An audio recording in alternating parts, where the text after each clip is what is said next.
Greetings, ladies and gentlemen, and welcome back to the Azul Seas of Nita. I am the Heizmeister, and this is episode 18 of the Adventure Mode series. Although it doesn't look like it.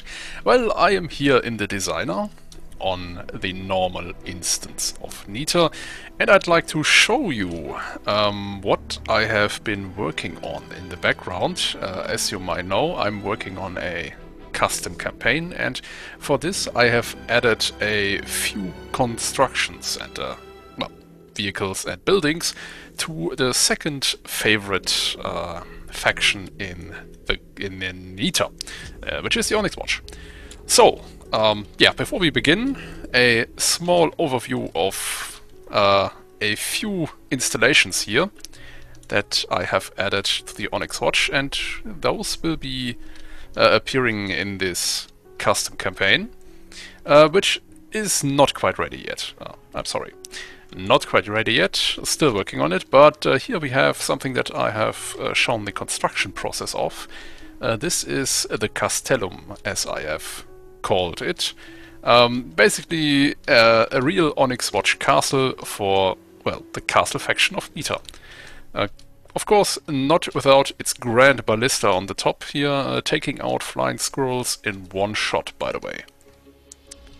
Yeah, the castle.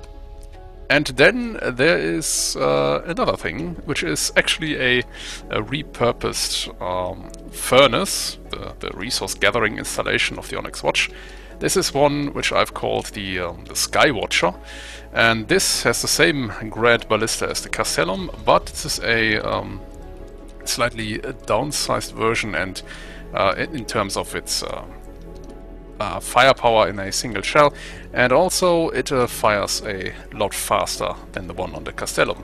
Also, this one is equipped with timed cramps and mortars.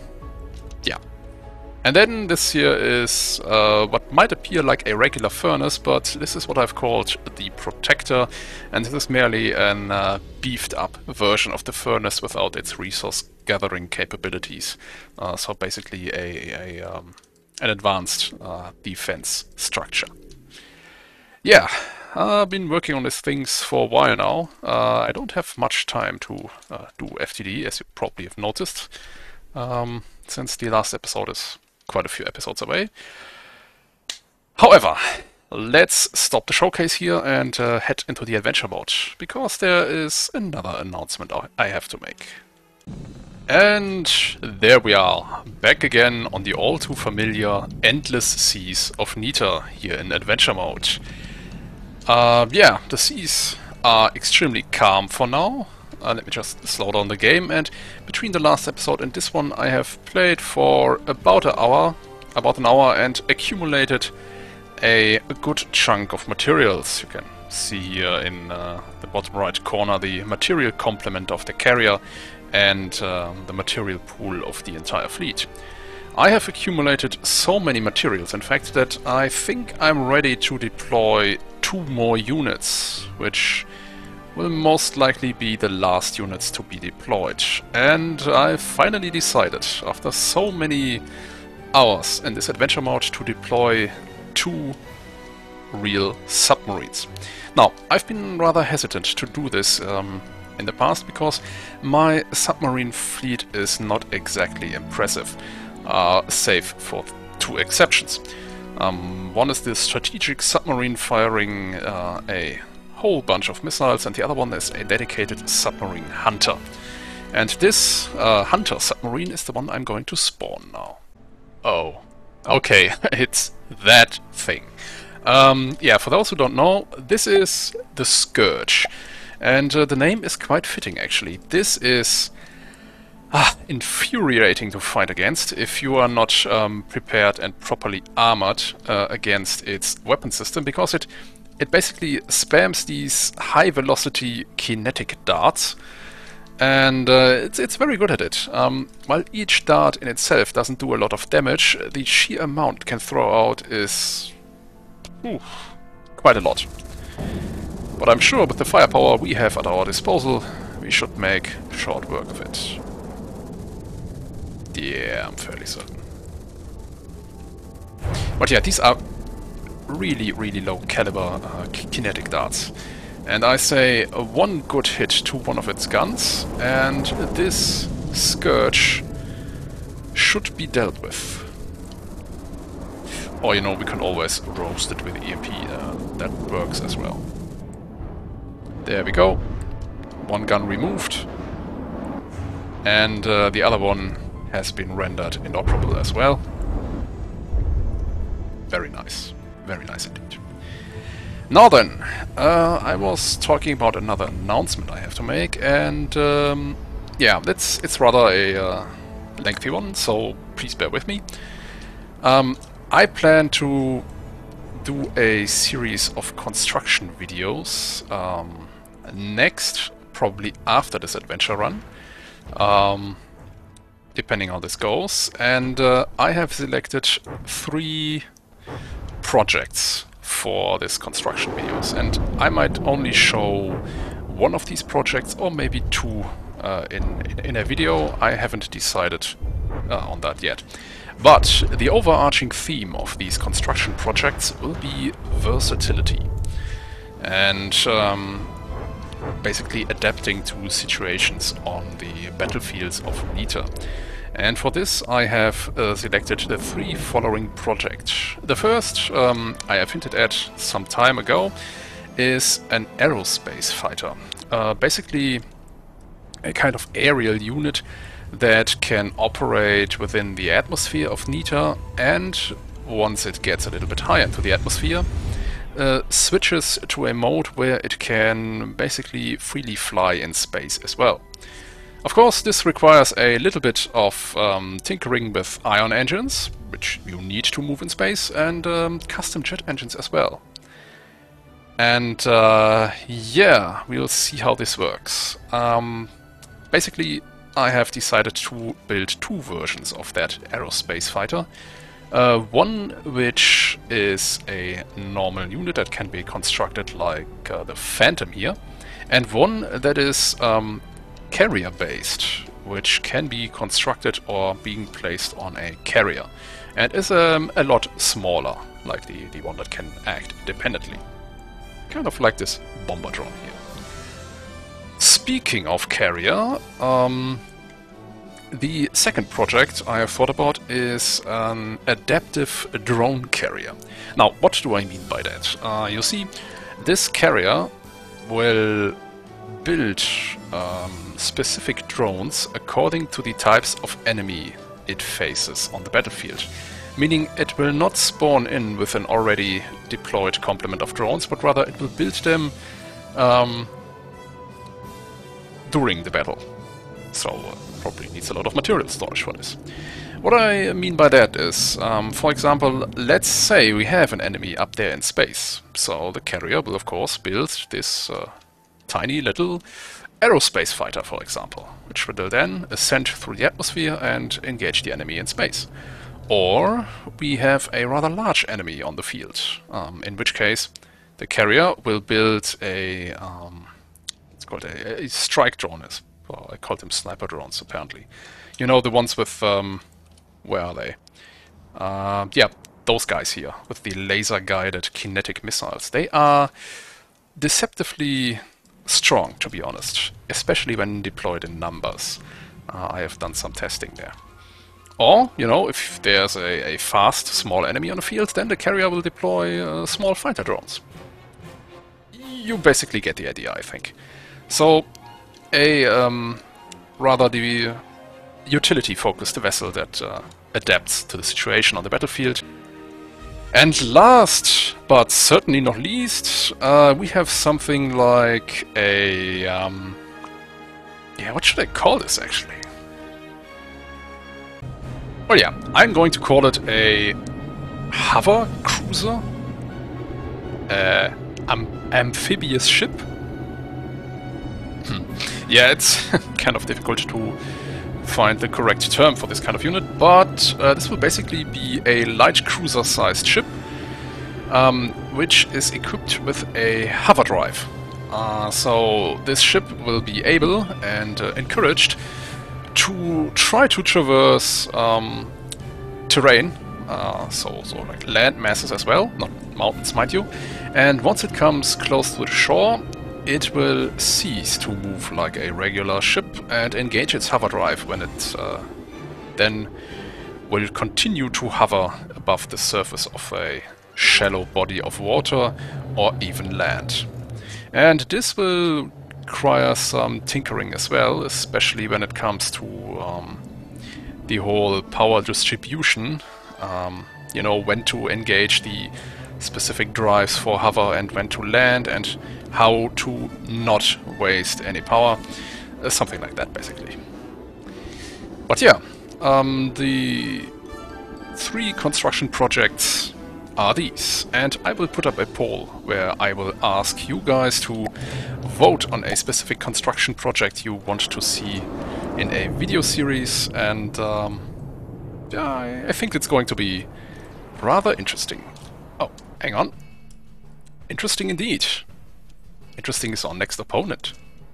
Alright everyone, meet the great Talon Nimbus, a fine airship equipped with everything that is fun. Crime cannons, APS cannons, yeah okay, a few missiles as well. And then there are these things. These are tiny little flyers which spawn nukes. And they will continue to do so as long as they remain on the battlefield. Yeah, this is going to be a problem. Small nukes could very well lead to rather large holes in my fleet. And I don't want to see that, to be honest. Oh, by the way, I don't know if you've noticed, but I'm currently building a second submarine. And once this battle is over, we'll take a closer look at these Type 4 submarines, as I've called them. Oh, by the way, here we have the Phantom interceptors trying to get rid of those aerial pests. Although, well, Phantom's missiles are actually radar guided, they will not lock onto a specific enemy, they will lock onto the enemy with the largest radar signature. And I think this one just EMP'd itself. Haha, he said Pete itself. Haha, okay. Yeah. Anyway, do we have nukes incoming? We certainly do. I see a lot of flak clouds there up in the sky. And this can only mean that we have... There they are. Pack fired but missed. Second pack has hit. This was a multi-stream pack from the carrier. Nuke tumbling towards the surface of the water and is basically dead now. Now, lucky for me, these nukes will certainly aim to hit our battleship Hannibal, and the Hannibal is equipped with point defense lasers, so no trouble there, no trouble at all. The second wave of nukes is incoming, and let's see if our defensive system can deal with that. We have seen that our particle cannons are certainly up to the task of annihilating these things. But I wonder, are carriers already targeting it since it's in range? And a good hit! Thankfully this one has been intercepted. Yeah. But yeah, that said, I look forward to seeing your votes on which kind of vehicle you would like to see me do a video on.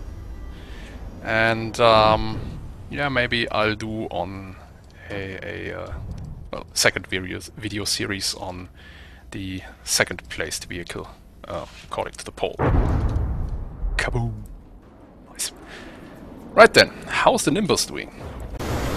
While the Nimbus is focusing its attention on the largest targets within my fleet, my fighters, the Phoenix interceptors, can go around rather, yeah, unnoticed, or should I say, they are not getting the attention of the Nimbus, and they are damaging it little by little. You know, they are only armed with EMP missiles and high explosive missiles, so there's not much they can do. Let's see there, another nuke incoming. Particle cannons going out, but it seems they have damaged it sufficiently to throw it off course. Yeah, anyway, once it gets into the range of the Hannibal, then the point defense lasers will take over and it will be curtains for the nuke. Also... yeah, you've been damaged, haven't you? Looks like your capability to build these nasty things has been disabled. Good. Now, I'm sure you've noticed the lag spike just now. Something else has spawned in, and it is, from the look of it, vertically aligned airship hulls. Yeah, what's it called again? I have no idea actually. It's a Great Talon airship. Yeah, it's kind of a cobalt tilted by 90 degrees. Oh yeah, of course, it's the Aquila. Great Talon airship, high-powered railguns, and presenting a large broadside target for our myriad of weapons to shoot at. Yeah. Oh, by the way, this is episode 18. I am thinking of putting out at least 2 more episodes, so we reach episode 20. 20 of which will be the last episode where we will have most likely reached the highest level, which is level 100. And we will then try to remain at least 2 hours in this difficulty without either me, Rambot, dying or our adventure carrier being destroyed. And I would consider this approach to the adventure mode, so using a fleet instead of a single vessel, quite a success. And let's not forget our automatic resource gatherers, the resource drones. They are always up there in space, somewhere. Flying from resource zone to resource zone, trying to get us all these delicious resources while we don't have to worry about a thing.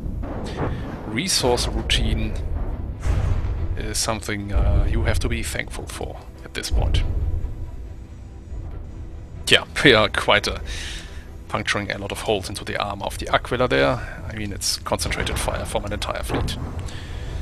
Although I have scrapped the Arcrux cruiser between episodes, it was no longer required.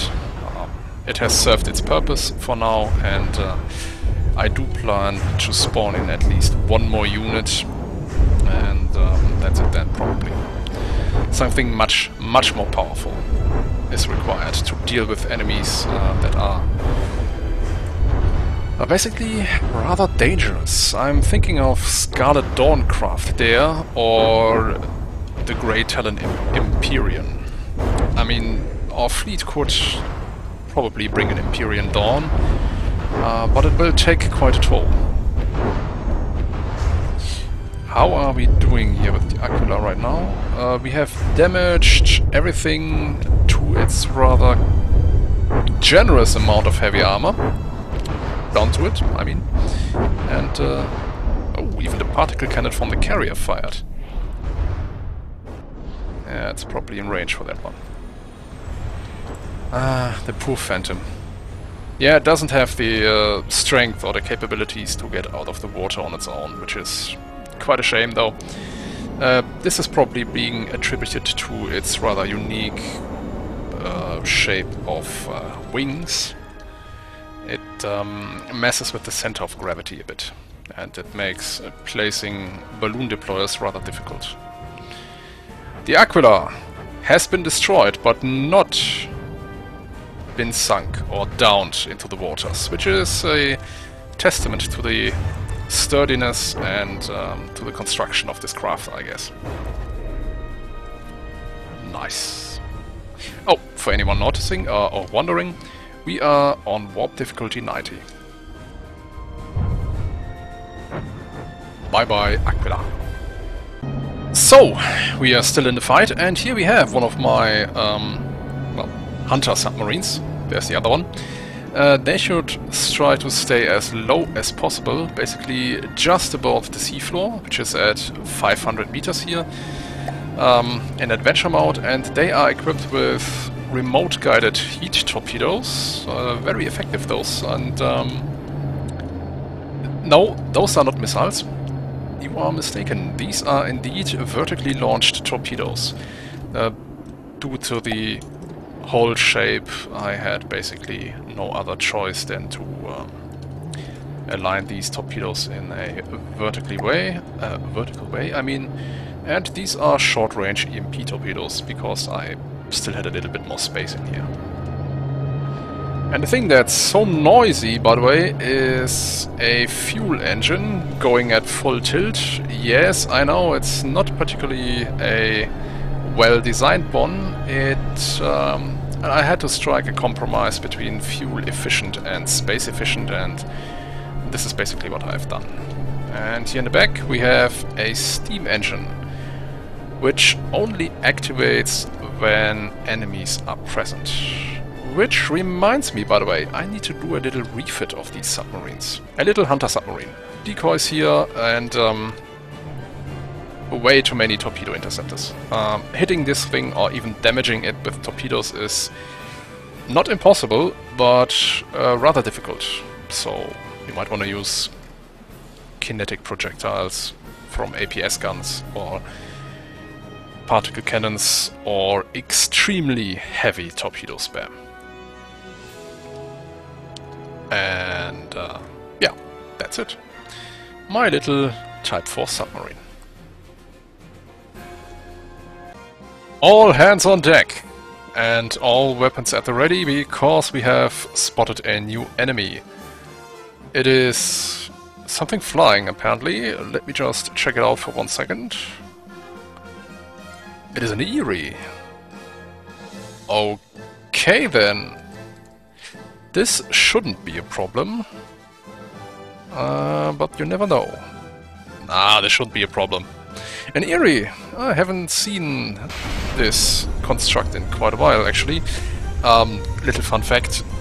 Last time I've checked, this Eerie has actually been disabled in the vanilla Nita campaign, which means the AI is not constructing it.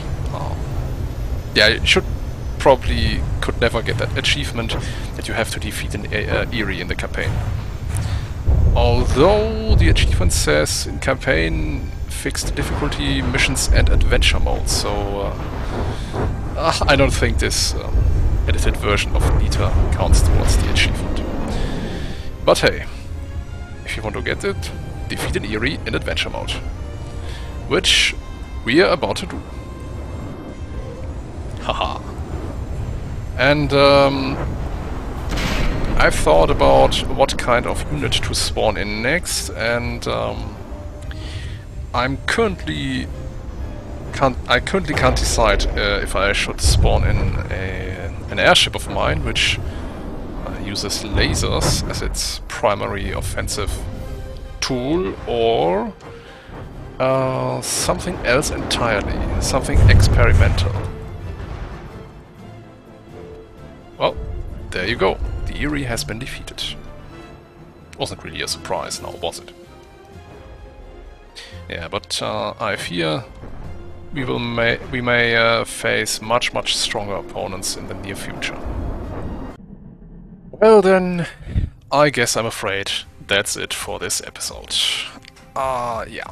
I hope you have enjoyed this episode of From the Depths, the Adventure Mode, and yeah, I'm excited to see what the results of the poll will be, and which construction project I will definitely make a video series on.